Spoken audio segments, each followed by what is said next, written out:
Boa noite a todos. Então, vamos novamente para o livro da Judith Beck, terceira edição. E hoje vamos falar do capítulo 20. O capítulo 20 é imaginário. Então, essa parte a Judith traz para nós, falando principalmente que podemos ter pensamentos automáticos, mas também podemos ter imagens que levam a gente a nossa crença central, desculpa, falhou, né, o nome da palavra, a nossa crença central e também as distorções cognitivas. Então, a Judith traz aqui como a gente pode intervir com os nossos clientes, com os nossos pacientes, a essas imagens positivas e imagens negativas. E como que a gente pode ajudar, então, o cliente? Porque, como ela mesma fala, isso pode ser em milésimos de segundo, essa imagem aparecer e o cliente não perceber. Mas que isso pode ser recorrente e pode ter muita relação com a crença central dele, então vai ser importante trabalhar, tá? Então, ela fala aqui, como você pode ajudar o cliente a criar imagens positivas? Como você identifica e educa o cliente sobre imagens negativas espontâneas? E como você intervém terapeuticamente em imagens espontâneas perturbadoras? É um capítulo curto, mas é um capítulo bem interessante. Bom, quem está lá no grupo viu que eu mandei novamente, né, uma técnica aí que eu já falei da aceitação e compromisso, a matriz. Porque a Judith começa o primeiro tópico aqui é induzindo imagens positivas aos nossos clientes. É um capítulo muito interessante para quem está aí atendendo depressivos, porque os nossos pacientes que têm depressão, principalmente depressão maior, eles têm uma imagem muito negativa. Então, vou dar um exemplo aqui, por exemplo, eu vou para o primeiro dia de aula na faculdade. E ele já tem a imagem de que ele não vai conseguir, que não vai dar certo, que ele vai ter uma crise, que ele vai passar mal. E isso se torna como uma imagem, ele consegue enxergar realmente em forma de filme, ou de uma paisagem, ou de um retrato, o que realmente vai acontecer. Então, a gente trabalhar essas imagens com eles vai ser importantíssimo para ressignificar, para reestruturar, né, cognitivamente aquela imagem. E o que ela fala aqui? Pedimos ao cliente que se imagine atingindo umas aspirações e objetivos, vivendo de acordo com seus valores. Então, quando a gente quer pôr uma imagem positiva no paciente, a gente tem que ter trabalhado com ele valor. Por isso que eu mandei lá para vocês a matriz, tá? Da aceitação e compromisso. Por quê? Porque a matriz, ela trabalha isso muito bem com o nosso cliente. Então, o que é um valor? Né? A gente vai trabalhar ali com o nosso cliente. O valor é uma coisa que a gente não abre mão, que a gente nunca vai deixar de querer estar perto. E a matriz vai conseguir, com as palavras, né, chaves ali, identificar qual é o valor para aquele paciente. Então, vamos falar que é um paciente aí que tem como valor a família. Só que está tendo muito problema no relacionamento com o marido, com a esposa. E o valor é importantíssimo para ele, a família.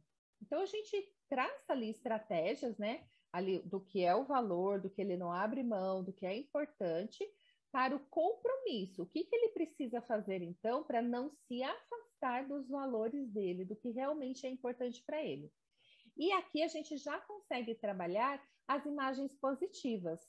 Então, se a gente for pensar numa situação assim, é muito importante para mim ter filhos, mas eu morro de medo da cesárea. Eu já imagino eu passando mal na hora da cirurgia. Você vai trabalhar ali com o seu cliente possibilidades do depois. Então, imagens segurando o bebê, como que é esse primeiro olhar no cara a cara, como que é essa transmissão de ocitocina que tem no parto, de mãe para filhos, né? E essa imagem acaba acalmando transformando a outra imagem que é mais negativa, que é o, meu Deus, vou passar mal numa cesariana. Então, trabalhar imagens positivas vai ser importantíssimo aí com o nosso cliente. Focar em memórias positivas. Então, um paciente que é depressivo, ele, quando está numa crise muito forte de depressão, provavelmente ele vai trazer muitos pensamentos e muitas imagens negativas. Trabalhar com esse cliente, então, por exemplo, eu estou muito mal agora e não consigo sair disso. Eu me imagino todos os dias numa cama. É como se fosse um filme, que eu não consigo sair disso. Então a gente fala com ele: eu sei que isso é difícil mesmo, porque você está numa crise depressiva. Mas você lembra quando você não estava? Como a vida era mais tranquilo, como você conseguia fazer as coisas que você gostava, como você não ficava o tempo inteiro na cama? Ah, consigo me lembrar. E aí você consegue trazer aquela imagem positiva para aquele cliente que está depressivo, tá? A partir daí, você faz ensaios de técnicas de enfrentamento adaptativos. Como, por exemplo, como que eu vou enfrentar uma situação difícil? Pegar novamente a questão do parto, né? Então, a gente sabe que a pessoa vai ter um parto, não tem como evitar isso, o nenê vai nascer, ela faz a opção de ser um parto agendado, uma cesariana, e aí você vai, ao invés de focar no que traz medo, insegurança, reações de comportamento, emoção e fisiológicas naquele paciente, você vai trazer imagens para adaptar, para deixar mais leve, para deixar mais adaptado aquela situação traumática ou que gera um medo. Tá? Novamente, a Judite fala que nessa situação é importante a gente trazer exercícios de mindfulness. Então, a gente tem um capítulo que fala bastante disso. Lu, depois, se você puder mandar essa aula, se eu não me engano, é o capítulo 16. Se você puder mandar, vai ser bacana, porque ela traz aí, então, valores e mindfulness nesse capítulo, tá? O mindfulness ele vai entrar para a gente conseguir trazer a pessoa para o momento presente e estabelecer com ela uma imagem mais positiva, uma imagem mais saudável, para quando ela for para aquilo que traz uma sensação ruim, ela poder combater, adaptar uma sensação, uma imagem mais saudável, tá? Lembrando, a Judite, nesse livro, ela então traz novidades, né? Coisas diferentes e mais empáticas para a TCC. Não é mais aquela TCC tão quadrada de protocolos que tem que ser assim, que não tem como trazer estratégias de outras abordagens, como as teorias de terceira onda ou terceira geração. Então, ela traz muito no livro inteiro essas abordagens. E aqui, nesse capítulo específico, ela traz muito aceitação e compromisso e mais de filmes, tá? Ela fala de usar o distanciamento, né? Vamos pegar novamente um paciente que está aí depressivo.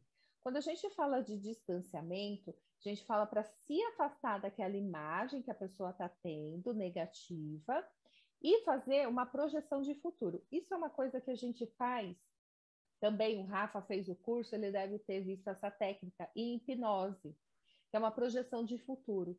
Então, a gente imagina com o cliente aquela imagem que traz uma sensação ruim, negativa para ele, e a gente faz uma projeção, imaginando ele passando pela situação, aquela situação sendo resolvida, e depois de um ano, como ele estaria então com aquela situação já resolvida.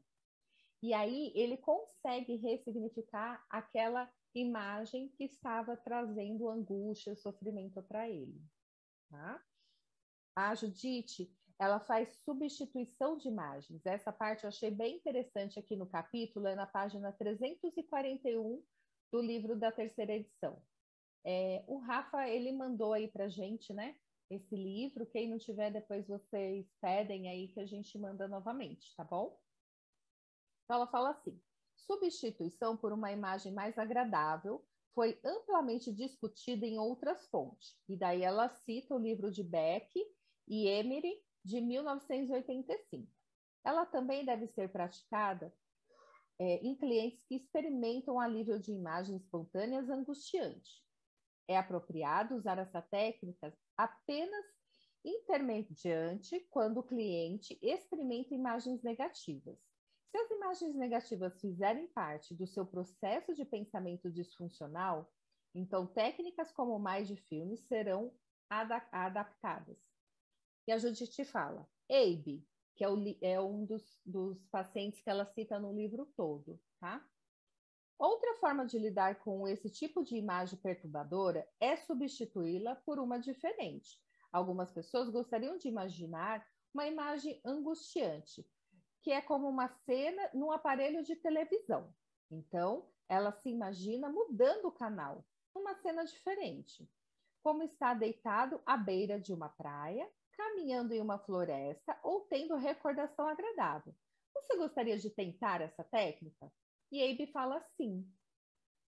E aí Judith responde para ele: primeiro, vamos utilizar uma cena agradável, com a maior número possível de detalhes, usando tantos sentidos quanto possível. Então, farei você praticar a troca da imagem angustiante por uma agradável. Então, que cena agradável você gostaria de imaginar? Então, quem já utilizou isso com o paciente aqui?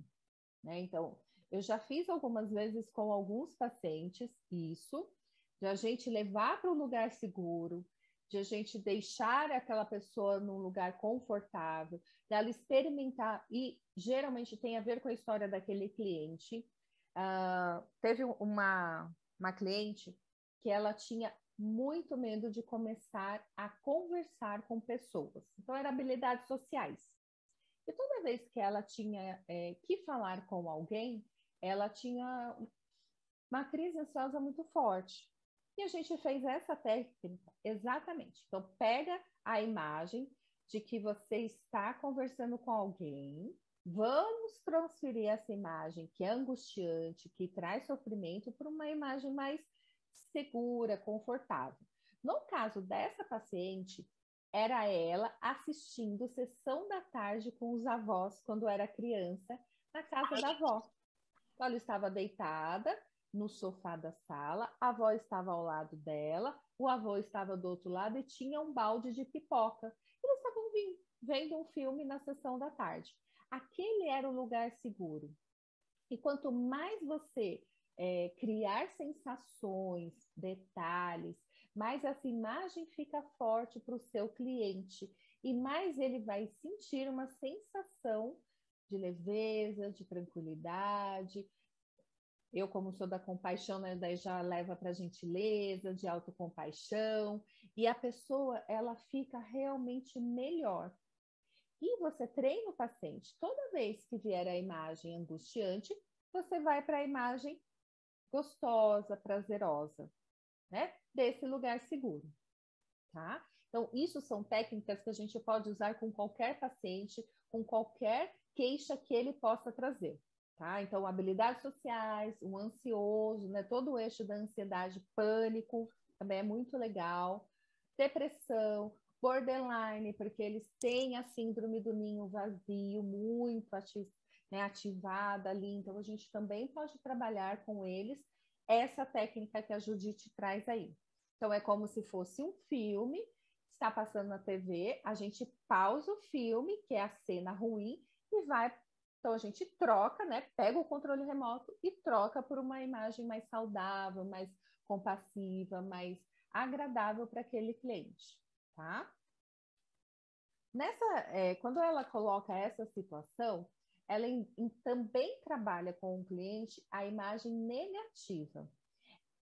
Essa imagem negativa, nem sempre o nosso cliente ele percebe que é uma imagem.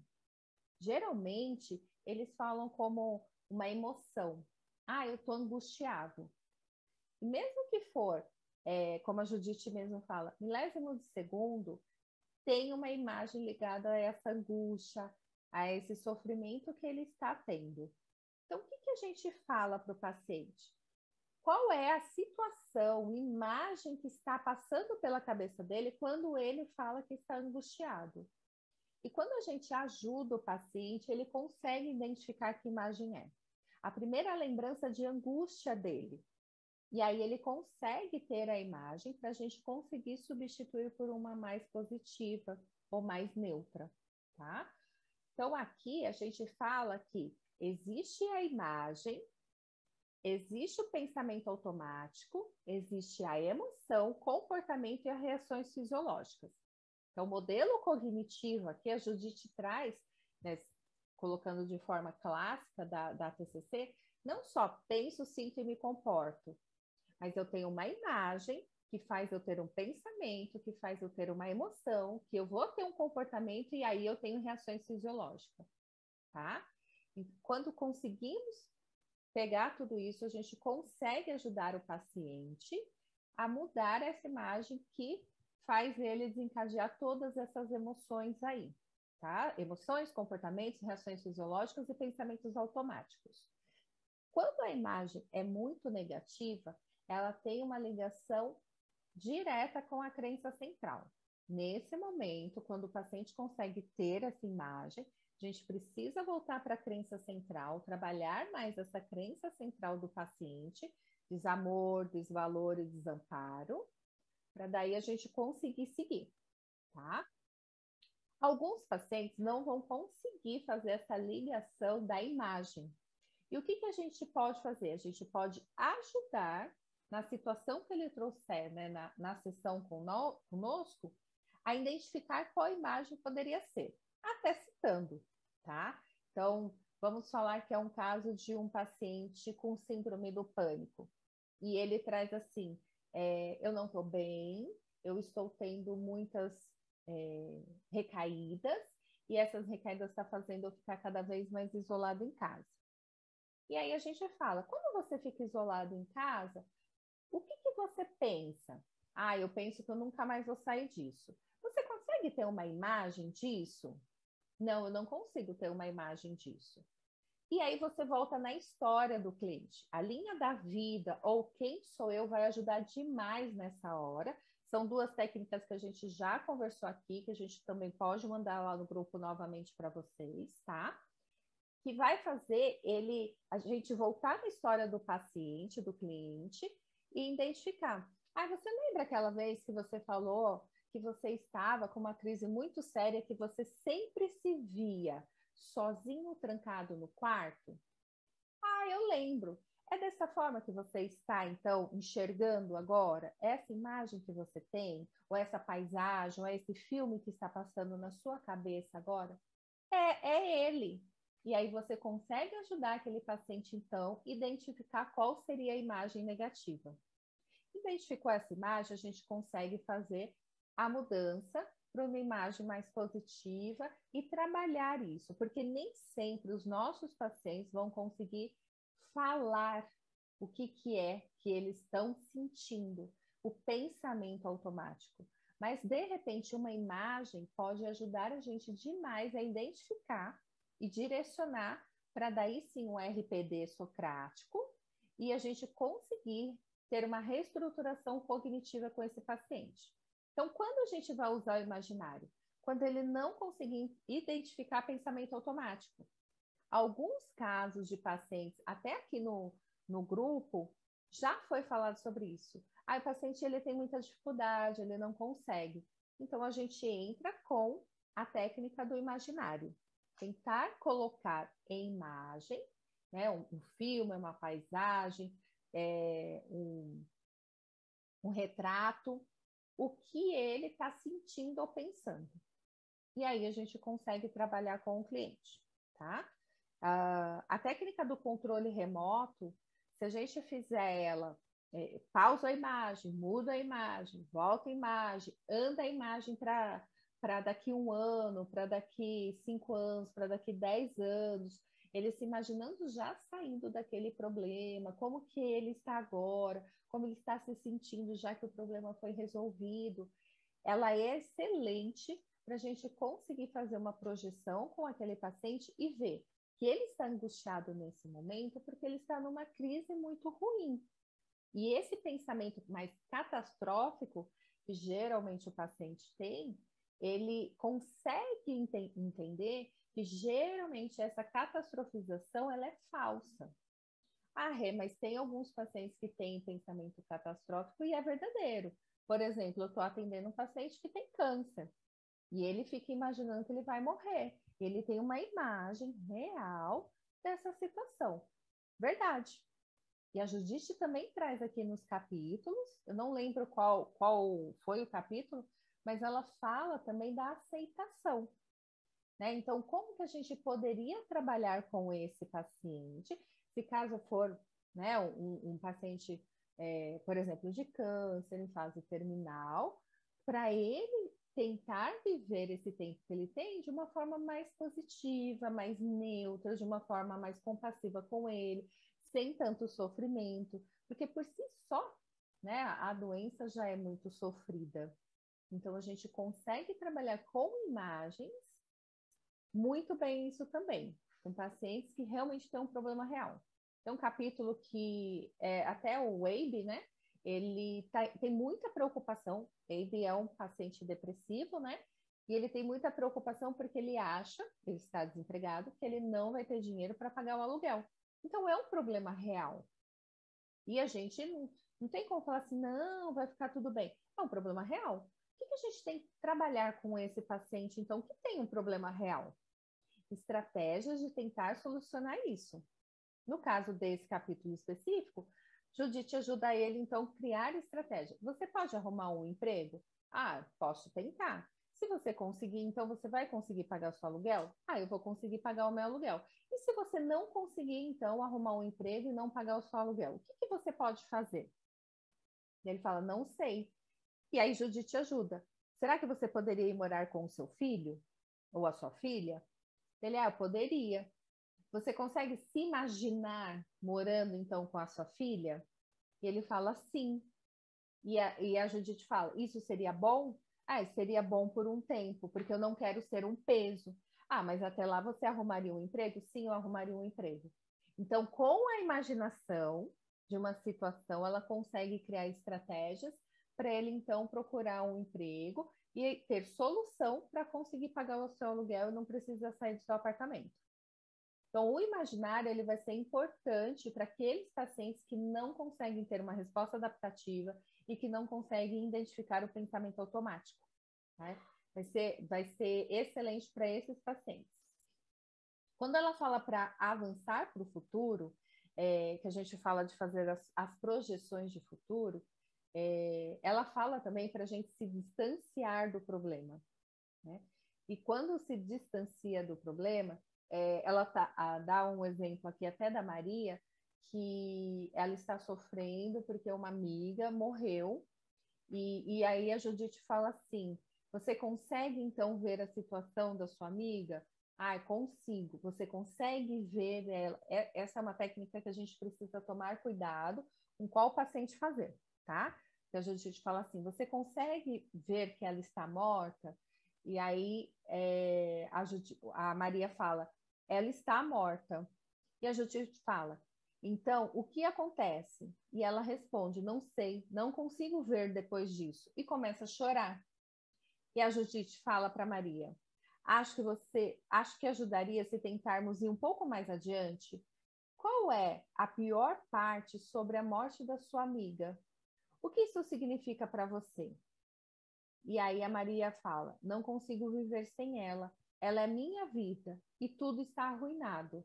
E aí a Judite faz com a Maria uma projeção do futuro. Você consegue imaginar você conseguindo uma nova amizade e essa amizade sendo tão boa quanto a da sua amiga que faleceu? Ela, consigo. Vamos imaginar isso lá para frente, daqui uns 5 anos, onde as coisas vão estar mais organizadas. E a gente pode também pegar, nesse caso de falecimento, uma situação. Você já passou por isso antes? Já teve alguma situação em que você viveu o luto antes? Ah, já teve, por exemplo, a minha avó, eu perdi quando eu tinha 10 anos de idade. E hoje, como você está em relação a isso? Ah, eu estou muito melhor. Qual a lembrança que você tem disso? Qual a imagem que você tem, então, da sua avó? Ah, eu tenho a imagem dela na sala assistindo sessão da tarde comigo. Ai, muito bem. E hoje, já faz 10 anos que sua avó faleceu. Como você está? Eu estou muito melhor. Ah, então você conseguiu passar por essa situação? Sim, consegui.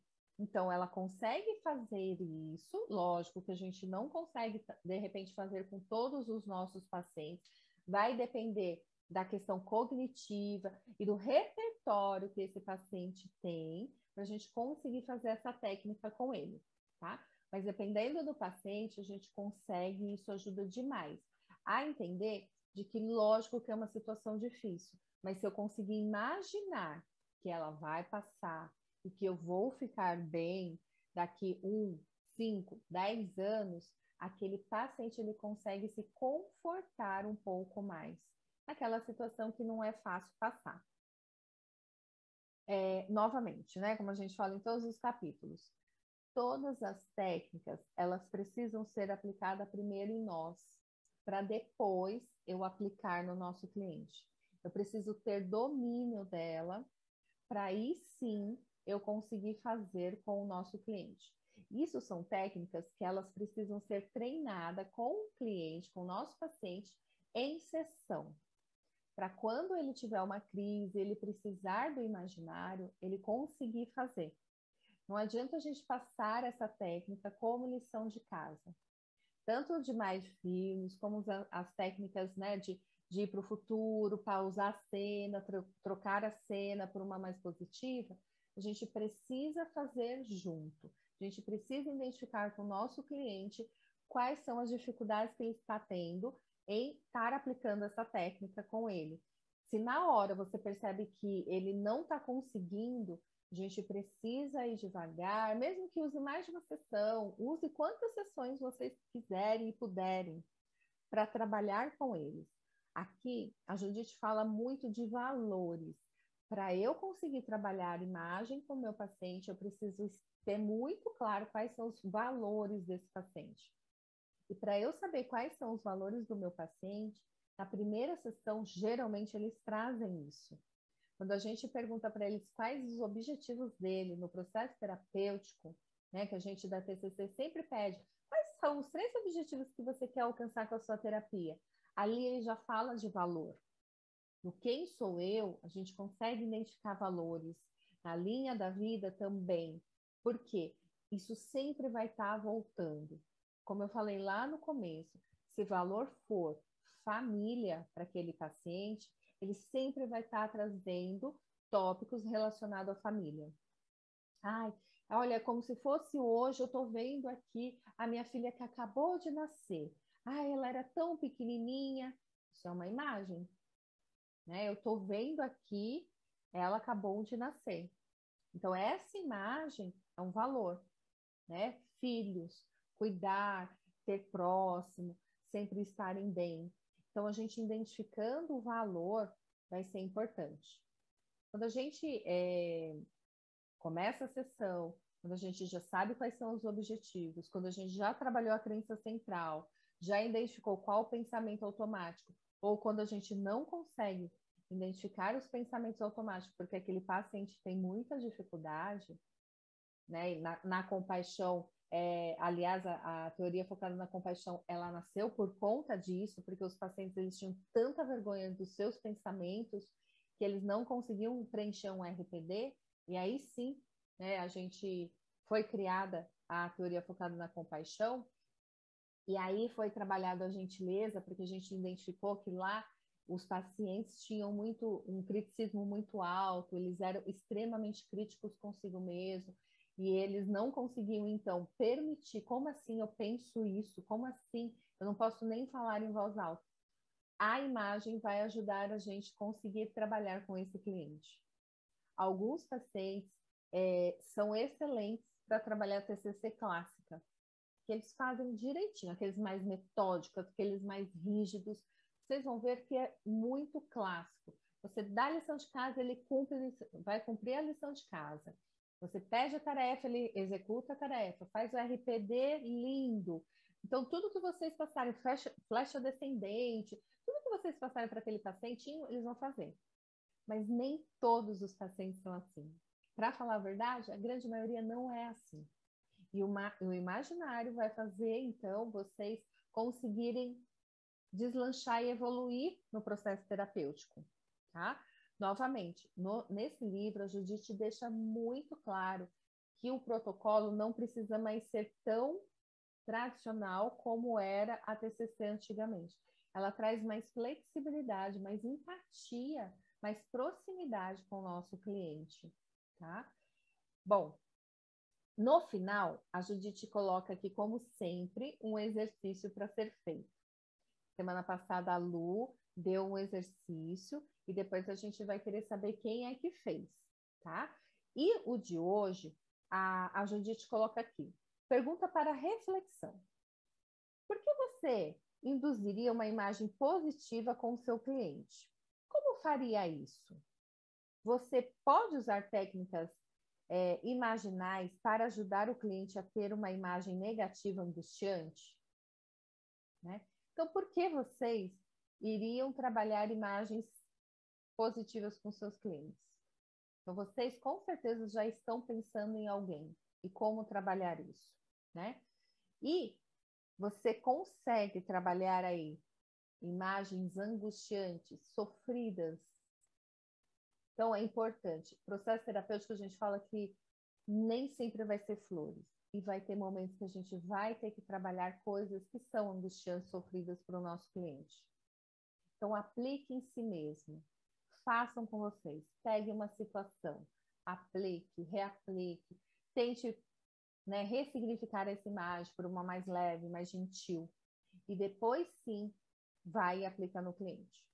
E o exercício prático é: tente recordar uma imagem angustiante que você teve. Todos nós temos. Então, tente aí, né?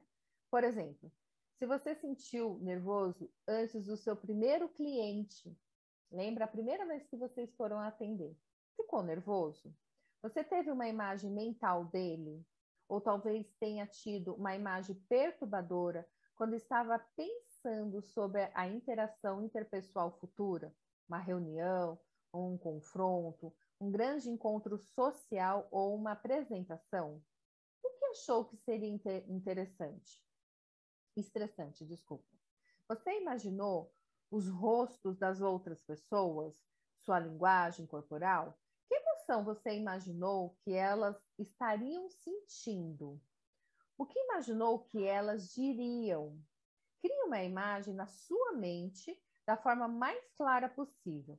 Então, use a técnica desse capítulo para responder a sua imagem. Então, aqui eu vou compartilhar com vocês um dos meus primeiros atendimentos. Eu morria de medo de atender alguém com depressão.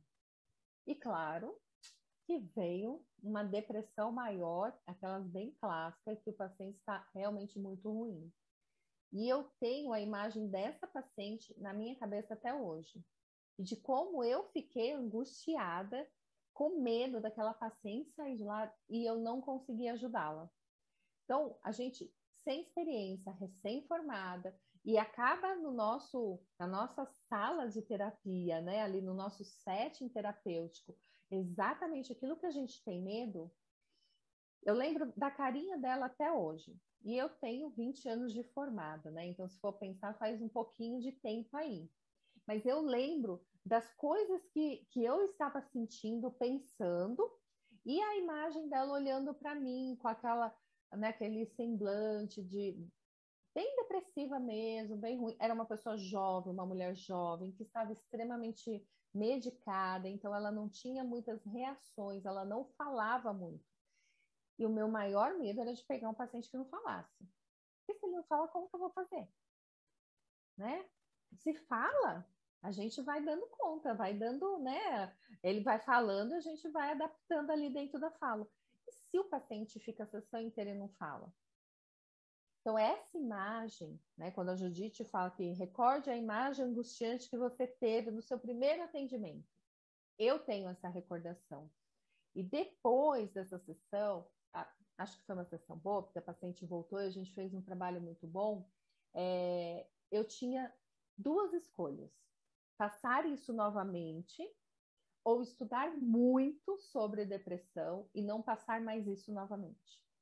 E eu estudei muito sobre depressão. Eu brinco, né, que hoje eu atendo um depressivo numa boa, não tem problema. Eu e a Lu conversa que sempre vem para mim bipolares. A gente tem bastante indicação de psiquiatra. Então, sempre vem muito bipolar para mim e borderline. E todos os transtornos da ansiedade vão para a Lu, né? Ela também, lógico que ela também tem borderline, ela também tem bipolar, mas a gente percebe que a gente vai criando estratégias, manejos de atender determinadas patologias, transtornos, né? E eu estudei demais, porque eu não queria mais me ver naquela imagem de insegurança, de sem saber o que eu vou fazer, e se essa pessoa sair daqui e fizer alguma coisa contra a própria vida, como eu vou ficar? Então, esse é um exercício muito bom para todos nós aqui fazermos, tá? Eu vou mandar a foto só do exercício para vocês conseguirem fazer em casa, tá? Treine bastante. É um capítulo mais curto, mas ele é um capítulo que pode ser muito bem trabalhado nas sessões com os nossos pacientes, independente de qual seja a queixa. Ele vai ajudar demais para a gente desenvolver, principalmente naqueles travados nos pensamentos automáticos. Tá bom? Então, agora eu agradeço a todos. Eu vou pausar nossa aula e até a semana que vem.